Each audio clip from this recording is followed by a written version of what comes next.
नमस्कार मित्रांनो, माझं नाव सूरज. आता आज मी तुम्हाला जो प्रसंग सांगणार आहे, तो माझ्या आयुष्यामध्ये घडलेला एक खराखुरा प्रसंग आहे. मित्रांनो, त्यावेळी माझं इंजिनिअरिंगला ॲडमिशन झालेलं होतं. आता तो दिवस मला एकदम स्पष्ट आठवतो. त्या दिवशी माझ्या कॉलेजचा पण पहिला दिवस होता. मी माझं सगळं सामान घेऊन हॉस्टेलवर पोचलेलो होतो. आमचं जे बॉयज हॉस्टेल होतं, ते कॉलेजपासून 100-150 फुटाच्या अंतरावर होतं. बॉयज हॉस्टेलच्या 2 बिल्डिंग्स होत्या आणि त्यातल्या जुन्या हॉस्टेलमध्ये आम्हाला राहण्यासाठी रूम अलॉट करण्यात आलेली होती. ती बिल्डिंग 4 मजली होती. आता सकाळी 10 वाजताच मी हॉस्टेलवर पोचलेलो होतो. मी माझं सगळं सामान माझ्या रूममध्ये शिफ्ट केलं. आता माझ्या त्या रूममध्ये माझ्यासोबत फर्स्ट इयरचीच 2 मुलं होती. त्यातल्या एकाचं नाव मुकेश आणि दुसऱ्याचं नाव राजेश. आता त्यातला जो मुकेश नावाचा मुलगा होता, तो माझ्याच म्हणजे मेकॅनिकल ब्रांचचाच होता. त्यामुळं साहजिकच आम्ही दोघं एकाच वर्गात असणार होतो. पण एक आठवड्याभरातच आमच्या तिघांची चांगलीच मैत्री झाली. पण त्यातल्या त्यात मुकेश माझ्यासोबत माझ्याच वर्गात असल्यामुळं आमच्या दोघांची मात्र खूपच घट्ट मैत्री झाली. पण आता या आठवड्याभरात एक विचित्र गोष्ट आमच्या लक्षात आलेली होती. जसं की मी तुम्हाला पहिल्यांदाच सांगितलं होतं की आमची जी रूम होती ती 3ऱ्या मजल्यावर होती आणि आमच्या 3ऱ्या मजल्यापासून 4थ्या मजल्याकडे जाणारा जो जिना होता, त्या ठिकाणी थोडेसे बॅरियर लावलेले होते. म्हणजे कुणीही वर जाऊ नये म्हणून तिथं थोडेसे अडथळे केलेले होते. मला पहिल्यांदा प्रश्न पडला की इथं असं का केलेलं असेल. पुन्हा माझ्याच मनाला वाटलं की कदाचित 4थ्या मजल्यावरचं काम वगैरे चालू असेल म्हणून तिथे अडथळे वगैरे ठेवलेले असतील. पण आम्ही रोज बघायचो त्या 4थ्या मजल्यावर कसलंच काम चालू नव्हतं आणि रात्री पण तिथं पूर्णपणे अंधार असायचा आणि कुणीही चुकूनसुद्धा पायऱ्या चढून 4थ्या मजल्यावर जात नव्हतं.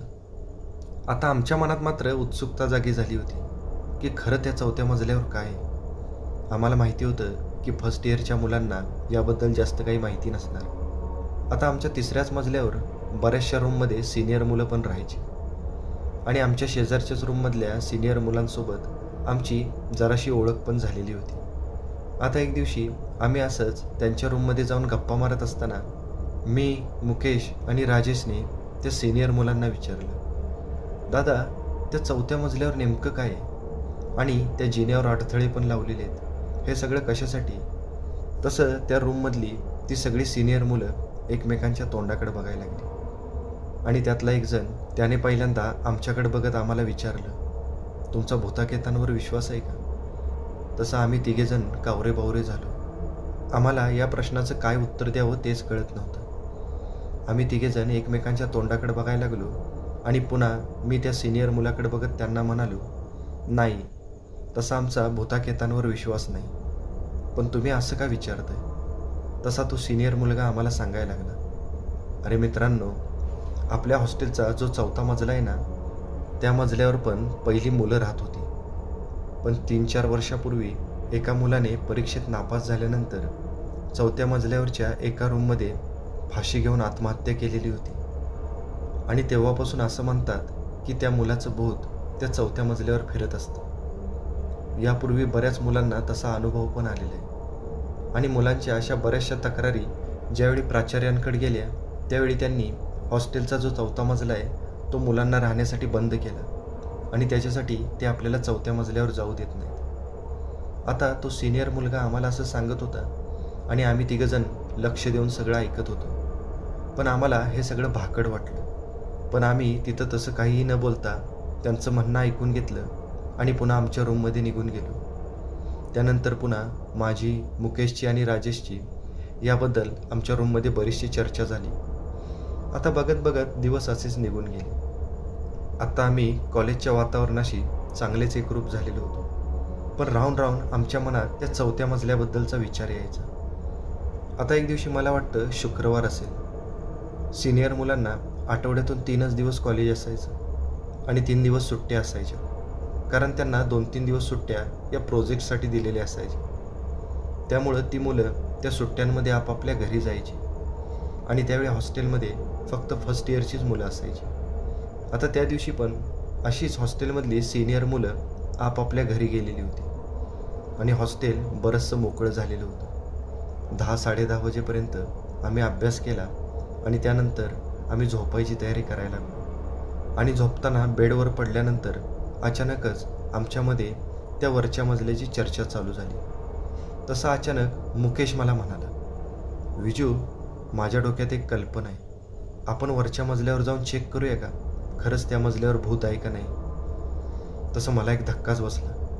मी मुकेशला म्हणालो, "मुकेश, काय वेडबीड लागले का काय तुला?" राजेशला तर आमचं बोलणं ऐकून धक्काच बसला. तो आमच्या दोघांना म्हणायला लागला, "काहीतरी वेड्यासारखं बडबडू नका. शांतपणे आपापल्या खोलीमध्ये बसून राहा." पण मुकेश मात्र त्याच्या मतावर ठाम होता. तो मला सारखा म्हणत होता, "विजू, तुझा पण भूतावर विश्वास नाही ना? मग चल ना, एकदा वरच्या मजल्यावर बघून यायला काय हरकत आहे?" मी आता थोडा वेळ विचार केला. तसं मला मुकेशचं म्हणणं पण थोडंसं पटलं होतं, कारण तसा पण माझा भूताकेतांवर विश्वास नव्हता. तसं मी आणि मुकेशने वरच्या मजल्यावर जायचं हे फायनलच करून टाकलं. राजेशचा मात्र आमच्या या प्लॅनमध्ये सहभाग नव्हता. तो आमच्या दोघांना म्हणाला, "मी इथं रूममध्येच थांबतो." आता आम्ही घड्याळात बघितलं तर रात्रीचे 11:30 वाजत आलेले होते. मी मुकेशला इशारा केला आणि आम्ही दोघेजण हळूच आमच्या रूममधून बाहेर पडलो. आम्ही आमच्या हॉस्टेलच्या लॉबीमध्ये गेलो आणि लॉबीच्या इकडं तिकडं बघायला लागलो. सगळ्या खोल्यांचे दरवाजे बंद होते, म्हणजे बहुतेक मुलं ही झोपलेली होती. मी माझ्यासोबत प्रकाशासाठी एक छोटासा टॉर्च घेतलेला होता. आता मुकेश पुढं होता आणि मी त्याच्या मागं होतो. आम्ही हळूहळू चालत त्या जिन्याजवळ पोचलो आणि हळूच त्या जिन्यावरचे अडथळे पार करत करत आम्ही त्या जिन्यावरून वर चढलो. अर्ध्या जिन्यापर्यंत थोडाफार प्रकाश पडत होता, पण जसं आम्ही त्या जिन्याच्या कोपऱ्यातून यू टर्न मारून वरच्या बाजूला चाललो, तिथं मात्र पूर्णपणे अंधार होता. जिन्यातल्या लाईटसुद्धा पूर्णपणे ऑफ होत्या. मी टॉर्च चालू करून मुकेशच्या पुढे टॉर्चचा प्रकाश झोत पाडत होतो आणि मुकेश पुढं पुढं चालत होता. आता जसं आम्ही त्या जिन्याच्या अंधाऱ्या बाजूने वर गेलो तसं आम्हाला अचानकच वातावरणामध्ये एक प्रकारचा बदल जाणवला. अचानकच वरच्या मजल्यावरचं वातावरण खूपच थंड वाटायला लागलं. आता आम्ही जिना चढून 4थ्या मजल्यावरच्या लॉबीमध्ये गेलो आणि आम्ही दोघंजण घाबरतच लॉबीच्या डाव्या आणि उजव्या बाजूला बघायला लागलो. पण त्या लॉबीमध्ये पूर्णपणे अंधार असल्यामुळं आम्हाला काहीच दिसत नव्हतं आणि आमचं हॉस्टेल चौकोनी असल्यामुळं आम्हाला फक्त मधल्या चौकोनी मोकळ्या जागेतून खालच्या मजल्यावरून येणारा प्रकाश फक्त दिसत होता. आणि मित्रांनो, तुम्हाला खरंच सांगतो, त्या लॉबीमधली शांतता ही खूपच भयानक होती. आता ज्या मुलाने त्या वरच्या मजल्यावर आत्महत्या केलेली होती त्या मुलाची रूम होती FA6. ती जिन्याच्या उजव्या बाजूला होती. आता आम्ही आमच्या मनाची तयारी केली आणि जिन्याच्या उजव्या बाजूला वळालो. जिन्यापासून साधारणतः 2 रूम सोडल्यानंतर FA6 रूम यायची. आम्ही हळूहळू चालत त्या 2 रूम पार केल्या आणि त्या FA6 रूमच्या पुढे जाऊन उभा राहिलो. दरवाजाला बाहेरच्या बाजूने कुलूप लावलेलं होतं, पण दरवाजाच्या डाव्याच बाजूला एक खिडकी होती. खिडकी पण बंद होती, पण खिडकीच्या वरच्या बाजूला जी काचेची छोटी झापड असते ती मात्र उघडीच होती. आणि आमच्या मनात विचार आला की या काचेच्या झापडीतून आपण त्या खोलीमध्ये डोकावून बघू शकतो. मी आता त्या लॉबीत इकडं तिकडं बघायला लागलो. तसं मला एका भिंतीच्या बाजूला ठेवलेला एक जुना बेंच दिसला. मी आणि मुकेशने तो बेंच अलगद उचलला आणि ते खिडकीच्या खाली आणून ठेवला. त्यानंतर आम्ही दोघांनी एकमेकांचा हात पकडला आणि आम्ही हळुवारपणे त्या बेंचवर उभे राहिलो. मी अलगद माझ्या एका हाताने ती काचेची झापड वर केली आणि मी आणि मुकेश एकाच वेळी त्या खिडकीतून त्या रूममध्ये बघायला लागलो. पण रूममध्ये पूर्णपणे अंधार असल्यामुळं आम्हाला काहीच दिसत नव्हतं. तसं मी पुन्हा एकदा माझ्या हातातला टॉर्च लावला आणि घाबरतच तो टॉर्च त्या झापडीतून त्या रूमच्या आतमध्ये धरला. तसा आमच्या टॉर्चचा प्रकाश त्या रूममध्ये पसरला. त्या रूमची अवस्था खूपच भयान होती. सगळीकडे सामान अस्ताव्यस्त पडलेलं होतं. मी आणि मुकेश त्या रूममध्ये वाकून बघत असतानाच त्या 4थ्या मजल्यावरच्या लॉबीमध्ये हवा खूपच जोराने व्हायला लागली होती आणि ते घोंगावणारं वारं वातावरण अजूनच भयान आणि भेसूर करायला लागलं होतं. आणि त्या हवेबरोबरच एक वेगळाच उग्र दर्प माझ्या नाकामध्ये शिरला. पहिल्यांदा मला वाटलं की मला एकट्यालाच हा वास आलाय की काय, पण पुन्हा मी जसं मुकेशकडे बघितलं तसं तो पण नाक फेंदारायला लागला. तेवढ्यात अचानक त्या रूममधली खुर्ची अचानक धाडकन पडली. मी टॉर्च लगेच तिकडं फिरवला आणि काय झाले ते बघायला लागलो. त्या रूममधली एक खुर्ची मागच्या बाजूला पडली होती. मला हे थोडंसं विशेषच वाटलं. आमच्या डोळ्यासमोर त्या रूममध्ये कुणीही नसताना ही खुर्ची कशी काय पडली असेल. आणि त्या घटनेने मी थोडासा घाबरलो. मुकेश पण बराचसा चाचपडायला लागला होता.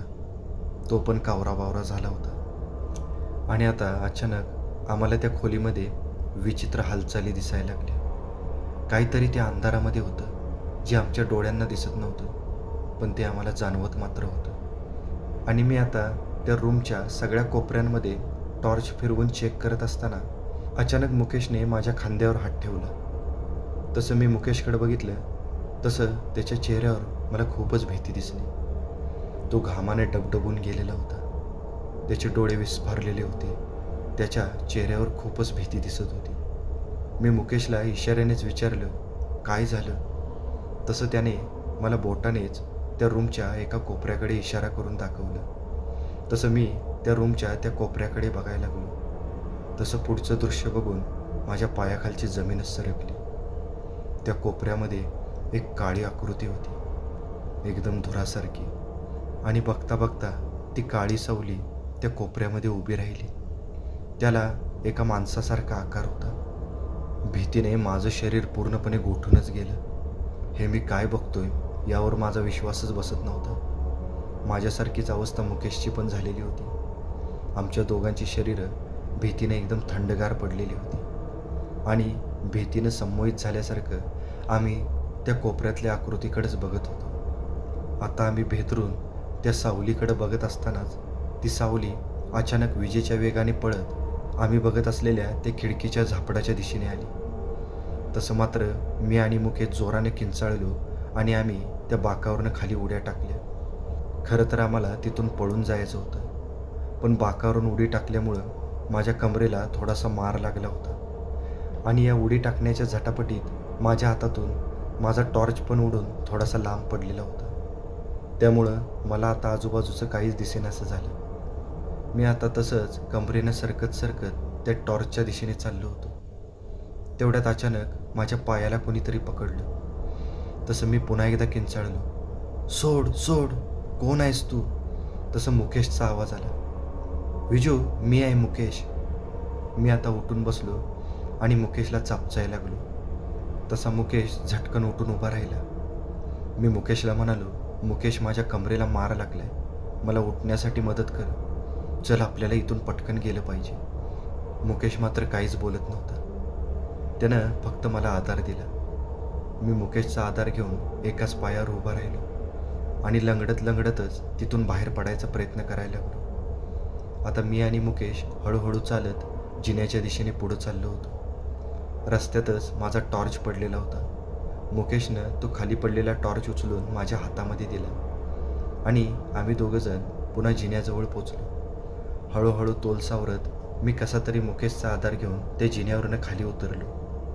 आता मुकेश आणि मी आमच्या खोलीच्या समोर जाऊन उभा राहिलो आणि जोरजोराने दरवाजा वाजवायला लागलो. पण जवळजवळ 5 मिनटं दरवाजा वाजवला तरी राजेश मात्र दरवाजा उघडतच नव्हता. एकतर मी आणि मुकेश एवढ्या मोठ्या संकटातून वाचून आलेलो होतो. आम्ही दोघं पण खूपच घाबरलेलो होतो आणि अशा अवस्थेमध्ये राजेश मात्र दरवाजाच उघडायला तयार नव्हता. मुकेश मात्र माझ्या मागे तसा शांतपणे उभा होता. आणि तेवढ्यात अचानक लाईट गेली. पुन्हा एकदा सगळीकडे अंधार पसरला. तशी माझी भीती अजूनच वाढली. मी अजूनच जोरजोराने दरवाजा वाजवायला लागलो आणि जोरजोराने दरवाजावर लाथा घालायला लागलो. तसा आतून मला कडी उघडलेला आवाज आला आणि जशी आतली कडी उघडली गेली तसं मी जोरात दरवाजा ढकलून आतमध्ये शिरलो. आणि तेवढ्यात पुन्हा एकदा लाईट आली आणि समोरचं दृश्य बघून माझ्या काळजाचा ठोकाच चुकला. कारण दरवाजा जरी राजेशने उघडला असला तरी मुकेशच्या बेडवर मुकेश बसलेला होता. अंगावरती शॉल घेऊन तो भीतीने थरथर कापत होता. माझ्या डोळ्यांवर विश्वासच बसत नव्हता. कारण मी आणि मुकेश आत्ताच एकमेकांचा आधार घेत खाली आलेलो होतो. मुकेश माझ्याच मागं उभा होता आणि आता दरवाजा उघडून आतमध्ये जाऊन बघतोय तर मुकेश त्याच्या बेडवर कसा काय. मी पटकन रूमच्या बाहेर आलो आणि बाहेर बघितलं तर माझ्या मागं असलेला मुकेश तिथं नव्हताच आणि एक काळी आकृती मला जिन्याच्या दिशेने पुन्हा वर चाललेली दिसली. तसं मात्र माझ्या सर्वांगातून भीतीची एक लहरच गेली. सगळा प्रकार माझ्या लक्षात आला होता. मी ज्याच्यासोबत इथं खाली आलेलो होतो तो मुकेश नव्हताच, तो त्या वरच्या लॉबीतल्या मुलाचा आत्मा होता. हे दृश्य बघून माझे पाय जाग्यावर लटलट कापायला लागले. माझं डोकं पूर्णपणे सुन्न झालं. मी धाडकन खाली फरशीवर बसलो. पण जेवढा मी घाबरलो होतो त्यापेक्षा जास्त राजेश आणि मुकेश घाबरलेले होते.